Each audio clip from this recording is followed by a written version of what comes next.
Hello बच्चों, let's read the question. Question here is based on assertion and the reason. assertion का statement दिया गया है coenzyme nicotinamide adenine dinucleotide and NADP contain a vitamin. Reason का statement है the association of coenzyme with apoenzyme is enduring.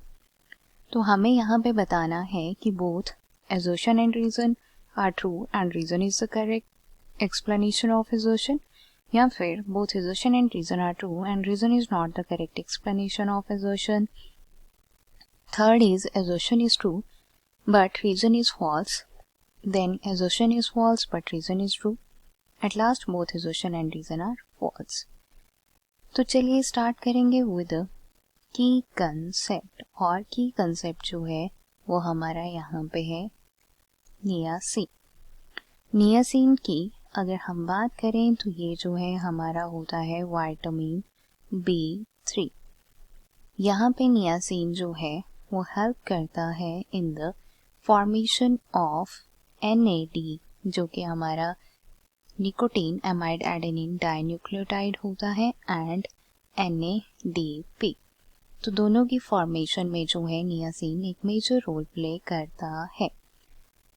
ये जो है एक डाइन्यूक्लियोटाइड होता है जिसमें जो डाइन्यूक्लियोटाइड है वो एक दूसरे से जुड़े हुए होते हैं, ज्वाइंट होते हैं बाय द फॉस्फोडाइएस्टर बॉन्ड। और जितने भी हमारे लिविंग सेल्स हैं, ऑल लिविंग सेल्स में जो है ये कोएंजाइम पाया जाता है। NAD+ की अगर हम यहाँ पे बात करते हैं तो ये जो है एक्ट करता है एज द इलेक्ट्रॉन असेप्टर।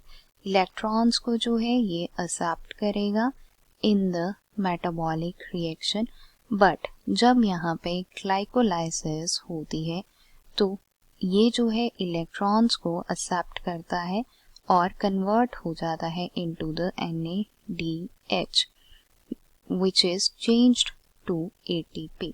तो सिंपली हम कह सकते हैं कि जो 1 हमारा NADH है ये इक्वल होता है इन प्रोड्यूसिंग द 3 ATP।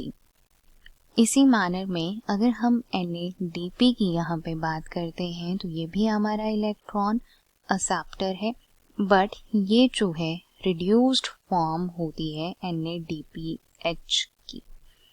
तो फर्स्ट स्टेटमेंट अगर हम देखें तो दिया गया है coenzyme nicotinamide adenine dinucleotide and NADP contain a vitamin. तो ये स्टेटमेंट हमारा यहाँ पे सही हो जाता है बिकॉज इसमें विटामिन B3 होता है।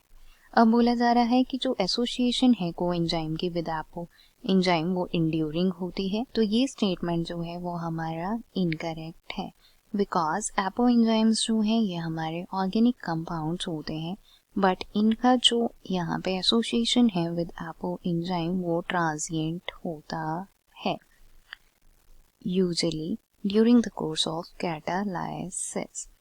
तो ऑप्शंस देखते हैं। फर्स्ट दिया गया है both assertion and reason are true and reason is the correct explanation of assertion।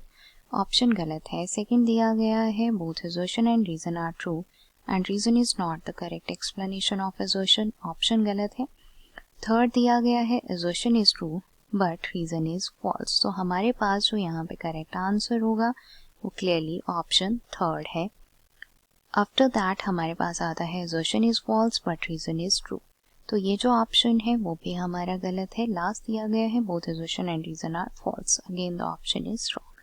तो correct answer over here is option third। I hope you understood it well. Best of luck.